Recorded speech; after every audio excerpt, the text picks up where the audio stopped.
ಮಿತ್ರ ಅಂದ್ರೆ ನಾವು ನಮ್ಮ ಜೀವನದಲ್ಲಿ ಕಲಿತಿರುವಂತ ವಿದ್ಯೆ ಸಹಕಾರಿಯಾಗಿ ಮಿತ್ರ ಅಂತ ಸಹಕಾರಿ ಆಗ್ತಾ ಹೋಗುತ್ತೆ. ಹಾಗೆ ಭಾರ್ಯ ಮಿತ್ರ ಗೃಹೇಶ ಮನೆಯಲ್ಲಿ ಯಾರ ಮಿತ್ರ ಅಂದ್ರೆ ವ್ಯಾವಹಾರಿಕ ಪ್ರಪಂಚದಲ್ಲಿ ಅನೇಕ ಜನ ಮಿತ್ರರಿರ್ಬೋದು, ಆದ್ರೆ ಜೀವನ ಪರ್ಯಂತ ಬರುವಂತ ಸ್ನೇಹಿತೆ ಮಿತ್ರೆ ಅಂದ್ರೆ ಮಿತ್ರಳು ಅಂದ್ರೆ ಅದು ಧರ್ಮ ಪತ್ನಿ ಅಂತ. ಹಾಗೆ ವ್ಯಾಯಿತ ಔಷಧ ಮಿತ್ರಂ ಅಂದ್ರೆ ಒಬ್ಬ ರೋಗ ಪೀಡಿತನಿಗೆ ಅಥವಾ ರೋಗಗ್ರಸ್ತನಿಗೆ ಯಾರು ಮಿತ್ರ ಅಂದ್ರೆ ಆ ರೋಗವನ್ನ ಗುಣಪಡಿಸುವಂತ ಔಷಧ ಅಂದ್ರೆ ಔಷಧಕ್ಕೆ ಸಾಮರ್ಥ್ಯ ಇರುತ್ತೋ ಆ ಔಷಧ ಆ ರೋಗಿಗೆ ಮಿತ್ರನಂತೆ ಸಹಕಾರಿ ಆಗ್ತಾ ಹೋಗುತ್ತೆ. ಹಾಗೆ ಧರ್ಮ ಮಿತ್ರ ಮೃತಸ್ಸಚ ಅಂದ್ರೆ ಮನುಷ್ಯನ ತನ್ನ ಇರುವಿಕೆಯಲ್ಲಿ ಇಹಲೋಕದಲ್ಲಿ ಎಲ್ಲ ಉಪಭೋಗಗಳನ್ನೆಲ್ಲ ಭೋಗಿಸಿ ಅವನ ಸಮಯ ಅಂತ್ಯ ಬಂದಾಗ ಪರಲೋಕ ಯಾತ್ರೆಯನ್ನು ಮಾಡುವಂತ ಸನ್ನಿವೇಶದಲ್ಲಿ ಅಂತ ಸನ್ನಿವೇಶದಲ್ಲಿ ಯಾರು ಮಿತ್ರ ಅಂದ್ರೆ ನಿಮ್ಮ ಜೊತೆಲಿ ಬರೋದು ನಿಮ್ಮ ಜೀವಿತಾವಧಿ ಏನಾದ್ರು ಕಿಂಚಿತ್ತನ ಗಳಿಸಿದ್ದನ್ನ ಸತ್ಕಾರ್ಯಗಳಿಗೆ ಸತ್ಕರ್ಮಗಳಿಗೆ ಧಾರ್ಮಿಕ ಕಾರ್ಯಕ್ರಮಗಳಿಗೆ ಅಥವಾ ಧರ್ಮದ ಕಾರ್ಯಗಳಿಗೆ ಏನಾದರೂ ವಿನಿಯೋಗ ಮಾಡಿದ್ದಾದ್ರೆ ಅದರಿಂದ ಗಳಿಸಿರುವಂತ ಫಲ ಅಂದ್ರೆ ಪುಣ್ಯ ಅಂತ ಹೇಳ್ತೀವಿ, ಪುಣ್ಯ ಧರ್ಮ ಅಂತ ಹೇಳ್ತೇವೆ. ಅದು ಸಂಗ್ರಹ ಆಗ್ತಾ ಹೋಗಿತ್ತಾದ್ರೆ ಅದು ನಿಮ್ಮ ಪರಲೋಕ ಯಾತ್ರೆಯಲ್ಲಿ ನಿಮಗೆ ಸಹಕಾರಿಯಾಗಿ ಮಿತ್ರನಂತೆ ಜೊತೆಯಲ್ಲಿ ಬರುವಂತದ್ದು. ಇನ್ನೊಂದು ಮಾತು ಬರುವುದು, ಯಾಕಂದ್ರೆ ಯಾಕೆ ಈ ಮಾತನ್ನು ಹೇಳ್ತಿದ್ರು ಅಂದ್ರೆ ನೀವು ಗಳಿಸಿಟ್ಟಿರುವಂತ ಮಡದಿ ಮಕ್ಕಳು ಆಸ್ತಿ ಅಂತಸ್ತು ವೆಹಿಕಲ್ ವಸ್ತು ಇತ್ಯಾದಿ ಯಾವುದೇ ಇದ್ರ ಸಮೇತ ನಿಮ್ಮ ಜೊತೆಲಿ ಬರ್ಲಿಕ್ಕೆ ಸಾಧ್ಯ ಇಲ್ಲ. ಅದು ನಿಮ್ಮ ಸಂಪತ್ತು ಎಲ್ಲಿವರೆಗೆ ಬರ್ಲಿಕ್ಕೆ ಸಾಧ್ಯ ಅಂದ್ರೆ ನಿಮ್ಮ ಮನೆಯ ಬಾಗಿಲ ತನಕ ಅಥವಾ ಗೇಟ್ ತನಕ ಅಷ್ಟೇ. ಬಂಧು ಬಾಂಧವರು ಎಲ್ಲಿ ಬರ್ಲಿಕ್ಕೆ ಸಾಧ್ಯ ಅಂದ್ರೆ ಮಸಣದವರಿಗೆ ಮಾತ್ರ ಬರ್ಲಿಕ್ಕೆ ಸಾಧ್ಯ. ಹಾಗಾಗಿ ನಿಮ್ಮ ಅಲ್ಲಿ ಮಸಣದವರಿಗೆ ಬಂದಿರಂತ ಬಂಧು ಬಾಂಧವರು ಅಷ್ಟೇ ಬರ್ಲಿಕ್ಕೆ ಸಾಧ್ಯ. ಇನ್ನು ನಿಮ್ಮ ಮುಂದಿನ ಯಾತ್ರೆಯನ್ನು ಮಾಡಬೇಕಾದ್ರೆ ನಿಮ್ಮ ಜೊತೆಲಿ ಯಾರು ಬರ್ತಾರೆ ಅಂದ್ರೆ ನಿಮ್ಮ ಜೀವಿತಾವಧಿಯಲ್ಲಿ ಏನಾದರೂ ಧರ್ಮವನ್ನು ಸಂಗ್ರಹ ಮಾಡಿದರೆ ಮಾತ್ರ ಧರ್ಮ ನಿಮ್ಮ ಜೊತೆಯಲ್ಲಿ ಪರಲೋಕಕ್ಕೂ ಸಮೇತ ನಿಮ್ಮ ಜೊತೆಯಲ್ಲಿ ಬರುವಂತದ್ದು. ಹಾಗಾಗಿ ಈ ಒಂದು ಅಂಶವನ್ನ ತಲೆಯಲ್ಲಿ ಸ್ವಲ್ಪ ಗಮನ ಹರಿಸಿ ಪ್ರತಿಯೊಬ್ಬರು ಮನುಷ್ಯನ ಸಮೇತ ತನ್ನಲ್ಲಿರುವಂತ ಕಿಂಚಿತ್ ಧನವನ್ನ ಉತ್ತಮ ಕಾರ್ಯಗಳಿಗೆ ವಿನಿಯೋಗ ಮಾಡುವಂತದ್ದು ಅಂತ. ಹಾಗಾಗಿ ಒಂದು ಪ್ರಶ್ನೆ ಬರ್ಬೋದು, ಹಾಗಾದ್ರೆ ಹೆಂಡತಿ ಮಕ್ಕಳನ್ನ ಅಥವಾ ಪುತ್ರ ಪೌತ್ರರಿಂದ ನಾವು ಪಾಲನೆ ಪೋಷಣೆ ಮಾಡೋದು ಬೇಡ ಅಂತ. ಅದಕ್ಕೆ ಆದ್ಯ ಕರ್ತವ್ಯ ನಿಮ್ಮದು ಪುರುಷರದು.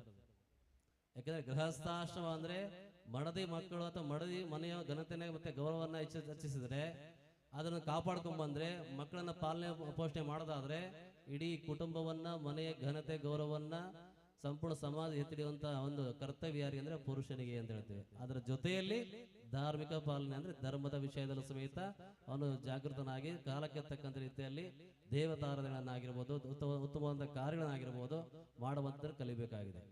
ಹಾಗಾಗಿ ಒಂದು ಅಂತ ನಿಟ್ಟಿನಲ್ಲಿ ಹೇಳ್ತೇವೆ. ಯಾಕಂದ್ರೆ ಮನುಷ್ಯನಿಗೆ ಇವತ್ತು ಎಷ್ಟು ಕೊಟ್ಟರು ಸಾಲದು. ವಸ್ತು ಐಶ್ವರ್ಯ ಅಥವಾ ಧನ ಕನಗಳ ಕೊಟ್ಟರು ಸಮೇತ ಮನುಷ್ಯ ಸಾಕು ಅಂತ ಅನ್ನಲ್ಲ. ಅವನು ಏನ್ ಕೊಟ್ರೆ ಸಾಕು ಅಂತಾನೆ, ಕೊನೆಗೆ ಒಂದು ಹೊತ್ತಿನ ಊಟ ಕೊಟ್ರೆ ಹೊಟ್ಟೆ ತುಂಬಿತ ನನಗೆ ಸಾಕು ಅಂತಾನಷ್ಟೇ. ಹಾಗಾಗಿ ಅಂತ ಒಂದು ಕ್ಷೇತ್ರ ಇವತ್ತು ಅನ್ನಪೂರ್ಣೇಶ್ವರಿ ಒಂದು ಕ್ಷೇತ್ರ ಇವತ್ತು ನಿರ್ಮಾಣ ಆಗಿದೆ. ಈ ಕ್ಷೇತ್ರದಲ್ಲೂ ಸಮೇತ ನಿರಂತರವಾದ ರೀತಿಯಲ್ಲಿ ಅನ್ನದಾಸೋಹ ನಡೀತಾ ಇರಬೇಕು ಅನ್ನುವಂಥ ದೃಷ್ಟಿಯಲ್ಲಿ ಎಲ್ಲರ ಆಶಯ ಇದೆ. ಕೆಲವು ಮುಖಂಡರು ಸಮೇತ ಈ ಒಂದು ಕ್ಷೇತ್ರದ ಅನ್ನದಾಸೋಹಕ್ಕೆ ನಾವೆಲ್ಲ ಏನೆಲ್ಲ ಸಾಧ್ಯತೆ ಇದೆಯೋ ಅದನ್ನ ಸೇವೆ ಮಾಡಿ ನಾವು ತಯಾರಿದ್ದೇವೆ ಅನ್ನೋ ಮಾತನ್ನು ಸಮೇತ ಕೇಳ್ತಾ ಇದ್ದಾರೆ. ಹಾಗಾಗಿ ಎಲ್ಲರ ಆದ್ಯ ಕರ್ತವ್ಯ ಇಷ್ಟೇ, ನಿಮ್ಮ ಪ್ರದೇಶದಲ್ಲಿ ವಾಸ ಮಾಡುವಂತ ಪ್ರದೇಶದಲ್ಲಿ ಯಾವ ನಮ್ಮ ಸಮಾಜದ ಧಾರ್ಮಿಕ ಕಾರ್ಯಕ್ರಮ ಅಂದ್ರೆ ಧಾರ್ಮಿಕ ಕೇಂದ್ರಗಳಿದ್ದಾವೆ ಅದನ್ನೆಲ್ಲ ಗಮನದಲ್ಲಿ ಇಟ್ಕೊಂಡು ವರ್ಷಕ್ಕೆ ಒಮ್ಮೆ ಇಂತಿಷ್ಟು ನಾವು ಕಾಣಿಕೆಯನ್ನಾಗಿರ್ಬೋದು ಅಥವಾ ದೇವಸ್ಥಾನಕ್ಕೆ ಭೇಟಿ ಕೊಡುವಂಥದ್ದಾಗಿರ್ಬೋದು ಆ ಒಂದು ಪರಂಪರೆಯನ್ನ ಅಥವಾ ಒಂದು ಸನ್ನಿವೇಶವನ್ನು ಇಟ್ಕೊಂಡು ಬಂದಿದ್ದಾದ್ರೆ ನೀವು ನಮ್ಮ ಕ್ಷೇತ್ರಗಳು ಅಭಿವೃದ್ಧಿ ಆಗ್ತವೆ, ಸಮಾಜನೂ ಉದ್ಧಾರ ಆಗುತ್ತೆ. ಹಾಗೆ ಇಲ್ಲಿ ಬರುವಂತ ಎಲ್ಲ ಭಕ್ತಾದಿಗಳು ಸಮೇತ ಸಂಪೂರ್ಣ ಅನುಗ್ರಹ ಮಾಡಲಿಕ್ಕೆ ಅನ್ನಪೂರ್ಣೇಶ್ವರಿ ಸಮೇತ ಸಾನ್ನಿಧ್ಯವನ್ನು ವಹಿಸಿರುವಂತದ್ದು. ಹಾಗಾಗಿ ಆ ನಿಟ್ಟಿನಲ್ಲಿ ಚಿಂತನೆ ಮಾಡಿ ಹಾಗೆ ಇಲ್ಲಿರುವಂತ ಎಲ್ಲರಿಗೂ ಸಮೇತ ಆ ಭಗವತಿಯಾಗಿರುವಂತ ಅನ್ನಪೂರ್ಣೇಶ್ವರ ದೇವಿಯು ನಿಮ್ಗೆಲ್ಲರಿಗೂ ಸಮೇತ ಎಷ್ಟು ಜನ ಇಲ್ಲಿ ಸೇವೆಗಳನ್ನು ಮಾಡಿದರೆ ಕರ ಸೇವೆ ಆಗಿರ್ಬೋದು ಇತ್ಯಾದಿಗಳಾಗಿರ್ಬೋದು ಇಲ್ಲಿರುವಂತಹ ಸಮಿತಿಗಳಾಗಿರ್ಬೋದು ಎಲ್ಲರೂ ಸಮೇತ ತುಂಬಾ ಅಚ್ಚುಕಟ್ಟಾಗಿ ಶ್ರದ್ಧಾಭಕ್ತಿಯಾಗಿ ಪೂರ್ವಕವಾಗಿರುವಂತಹ ಒಂದು ವಾತಾವರಣ ನಿರ್ಮಾಣ ಮಾಡಿಕೊಂಡು ತುಂಬಾ ಸಮಯ ಕಂಡ್ರೆ ಕಡಿಮೆ ಸಮಯದಲ್ಲಿ ದೇವಾಲಯ ನಿರ್ಮಾಣ ಮಾಡಿರುವಂತದ್ದು ಅಂತ. ಈಗ ಪರಮ ಪೂಜಾರಿ ಹೇಳ್ತಾ ಇದ್ರು, ಸ್ವಾಮೀಜಿ ತುಂಬಾ ಕೆಲಸ ಇದೆ, ಅದು ಸಮಯ ಇಲ್ಲ, ಹೇಗ್ ಮಾಡ್ತಾರೆ ಗೊತ್ತಿಲ್ಲ ಅಂತ. ಆದ್ರೆ ಗುರುಗಳು ಹೇಳಿರುವಂತ ಒಂದೇ ಒಂದು ಮಾತು, ಎಲ್ಲದೂ ಸಮೇತ ಅನ್ನಪೂರ್ಣೆ ನಡೆಸ್ಕೊಡ್ತಾಳೆ ಅಂತ. ಆ ಒಂದು ಮಾತಿಗೆ ಬದ್ಧರಾಗಿ ಎಲ್ಲಾ ಭಕ್ತರು ಸಮೇತ ಎಲ್ಲರೂ ಕಟಿಬದ್ಧರಾಗಿ ನಿಂತ್ಕೊಂಡು ಸೇವೆ ಮಾಡೋದಕ್ಕೆ ಇವತ್ತು ಸುಂದರವಾದ ದೇವಸ್ಥಾನ ಇಂಥ ನಿಸರ್ಗದಲ್ಲಿ ನಿರ್ಮಾಣವಾಗಿರುವಂತದ್ದು. ಹಾಗೆ ಅದರ ಜೊತೆಯಲ್ಲೂ ಸಮೇತ ಇನ್ನೊಂದು ಮಾತಂದ್ರೆ